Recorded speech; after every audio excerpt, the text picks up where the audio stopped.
Rebooting a cartoon is not an easy feat to accomplish. You have to please old fans of the show, but change it up just enough to where it's not the exact same show, all while staying true to the original as much as possible. There have been huge trends lately of rebooting older cartoons. Some good, some just freaking terrible. It's party time! Gross. What's going on, guys? Welcome to another video with your host, as always, K-Mac Time, your one-stop shop for all things cartoons, animation, and gaming. If you guys do me a huge favor and smash that like button, I'd highly appreciate it. But let's jump right into today's video on my top 10 best cartoon reboots.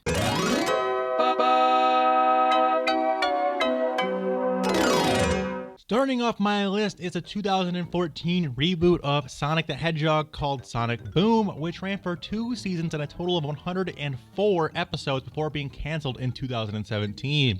This short-lived series was surprisingly very well done. I enjoyed the CGI 3D animation style and thought that all the characters were incredibly likable. I was a big fan of the original Sonic TV series as a kid in the late 90s, so I was a little nervous when I heard the Cartoon Network was going to be rebooting the character, but like I said, it turned out better than I expected and made for a halfway decent Saturday morning cartoon. It does a great job of staying true to the character and their backstories, but adds a little more on top of them to make them feel fresh and new.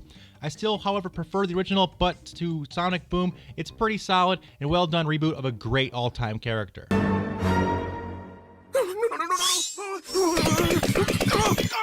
I did everything you said! Why isn't it working? Maybe you left the caps lock on? A show that I had not really heard of until a few years ago is Danger Mouse, which is a British cartoon about a James Bond-like mouse that uses high-tech gadgets to be a super spy. The premise sounded great, so I had heard all of this were rebooting it in the show in 2015 and was being distributed in America on Netflix. So obviously I was excited to try this one out and I was not disappointed. Again, I enjoyed this show's animation and it looks great and it's high quality animation, but what makes this reboot stand out to me is the great writing and the awesome voice acting cast. They did an amazing job at cramming loads of humor into these scripts and it makes for some downright hilarious moments. Not to mention the over-the-top British voices that really give this show that James Bond spy-like feeling. Not too many people I talked to have even heard of this show, so if you guys have never heard of it or have never seen it, I highly suggest giving this one a watch as it's on Netflix. I'm not buying her something crummy, no smelly soaps, no soppy flowers. I'm stealing you, Big Ben's Got Tower. There have been tons of TMNT reboots over the years, including this year's newest one on Nickelodeon called Rise of the Teenage Mutant Ninja Turtles, but the one that I enjoyed the most was 2003's series, which aired on Fox and the CW. It ran for 7 seasons and a total of 156 episodes. Now, this was before Nickelodeon bought the rights to the Teenage Mutant Ninja Turtles franchise back in 2009, and while I like both reboots that Nickelodeon has done since then, including the newest one, this series in 2003 always stuck out in my mind as above the rest, mostly because I like this animation style. This is, to me personally, how I like the Turtles to look, and the combat and the storylines resemble much more closely the original 1987 series than the newer series do, and I like that a lot. And there are some incredible moments in this series that as a kid had me glued to my TV on Saturday mornings, so if you're a fan of the Turtles, then I highly recommend that series. Watch out for Shredder! They're like no others. Those teenage brothers. Next up, I have the 2016 and most recent version of Ben 10. It is on Cartoon Network as of now, and I really enjoyed this series. I liked the show back in the day. I never got really too far into it as a kid growing up. I was kind of in that weird in-between teenager and adult stage, so I was kind of getting out of those type of shows, but I did enjoy it back then a little bit, and I got back into it recently with this most recent reboot, and it's very well done. I love this animation style. I love that there's a good amount of transformations here. All the originals are back, as well as some new ones and stuff like that. So they really did a cool thing here. Also, they added in Kevin 11, and I really like what they're doing with that, so that's pretty cool. Cartoon Network is doing a very good job fleshing out this series, giving it some new things here, giving it some new, takes and some new adventures to go on. And I really like what they're doing in this series. I like the animation style, like I said. It's a very high quality reboot of this series and these characters, and I like what they're doing. Just 4 letters. He's so great. Need for speed. Another cartoon that's had loads of reboots over the years is, of course, Scooby-Doo, and we're actually getting yet another new series of Scooby-Doo in the near future, which I am very excited for. But for now, my favorite modern take on the Scooby-Doo has to be the short-lived Scooby-Doo Mystery Incorporated series, which ran on Cartoon Network back in 2010 and just had 2 seasons and 52 total episodes. The thing I love most about this series is that, like, unlike other Scooby-Doo series, it has an ongoing story arc that isn't just a gang stumbling into a new mystery every episode. Instead, they took on this ambitious and interesting plotline that involves solving multiple related mysteries in order to get to the bottom of the overall story arc. I also prefer this style of animation over that of Be Cool Scooby-Doo, which went with a more Teen Titans Go Flash animation style, which I don't really care for all that much. Anyway, and the characters in this series feel and sound just like I remember them from past series. The original Scooby-Doo, where you're from the 70s, has always be my favorite Scooby-Doo series, but Mystery Incorporated is a close second and one you guys should definitely check out. Hold the phone. Jeepers. Jinkies. Zoinks. A reboot that is criminally underrated and is one of my all-time favorites is 2011's The Looney Tunes show. This show is downright hysterical. Seriously, some of the best comedy writing I've ever seen in a kid's child's program. It has many adult themes sprinkled in too, so it's even great for adults. The show also features a wide variety of Looney Tunes characters, which is perfect for old school fans like myself, and I also really enjoy its modern look and animation style for these characters. I even prefer it over the newer and more traditional looking Looney Tunes series that debuted in 2015. Unfortunately, however, we only got 2 seasons and 52 episodes of this reboot, but every second of them are outrageously funny. Outside of Space Jam, this is easily my favorite Looney Tunes program of all time. Tina's crazy. She's a crazy person. She's a crazy, fake name person who's probably a stalker. I'm just gonna leave this ladder here for later.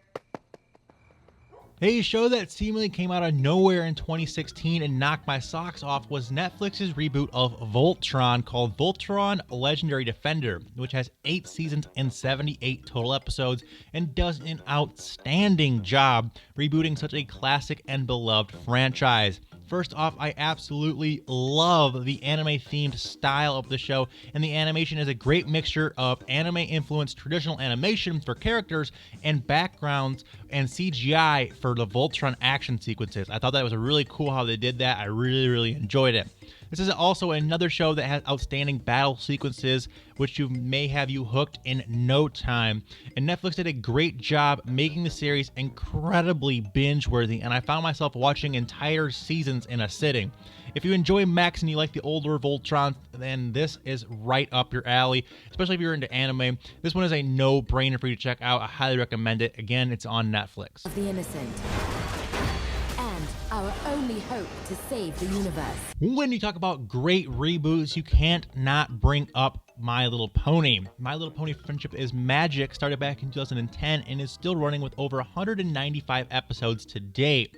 And what is there to say about this series that hasn't been said before? I mean, its animation style is absolutely gorgeous. It's full of upbeat, lovable characters. Its voice acting cast is outstanding. I mean, Tara Strong is one of my favorite voice actresses. She's done a ton of characters, but this is a great job in this show as well. All of these characters have become like basically icons in the animation world. The show is so damn good, it even broke through the stigma of being only a girls show, and I know many adult men that watch this show. It's that popular, it's that good. I mean, think about the bronies, and the pony culture is a huge community now for some people, and it just has legions and legions of fans. It's got a great positive message and an overall incredible production quality. It makes this easily one of the best reboots of all time, and one that I actually kind of enjoy from time to time. These walls are high. Sneaking in will not. Disney recently dipped their toe in the water by rebooting the classic 90s show DuckTales, and wow, they did an amazing job with this series. This is how a reboot should be done. Take notes, Cartoon Network and Nickelodeon, because this is outstanding.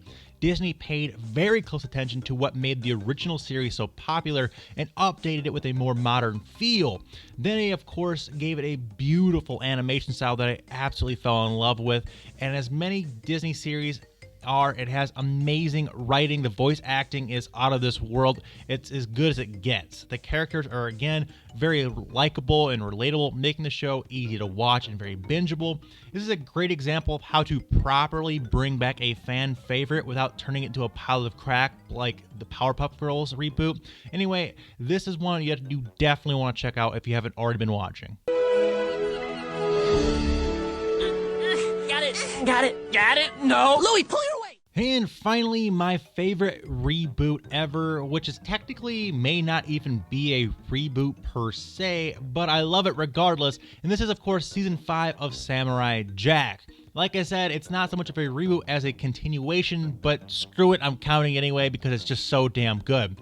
For years, I dreamed of the series getting a proper ending, and finally in 2017, Adult Swim gave me what I was looking for. Season 5 is truly something special, and I loved every second of it. I mean, Genndy Tartakovsky, the creator of the show, and the rest of the creators and writers did this series justice by giving it a great ending.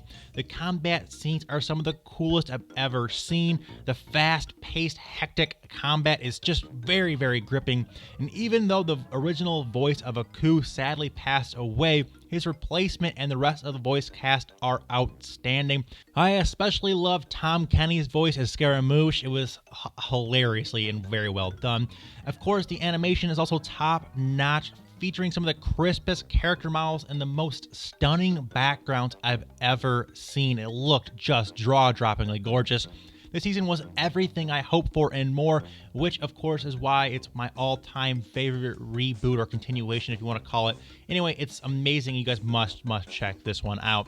Anyway, guys, that's all I have for today. I hope you guys all enjoyed. If you guys did, do me a huge favor and smash that like button and subscribe for more videos in your sub boxes daily. If you're already subscribed, make sure to hit that bell button so you guys can be the first to see notifications to get these videos as soon as possible. Also, in the comments down below, let me know what your favorite reboots are and which ones you're looking forward to in the future. But until next time, guys, remember that it's always K-Mac time somewhere. Until then, take it easy and peace out. Ladies and gentlemen.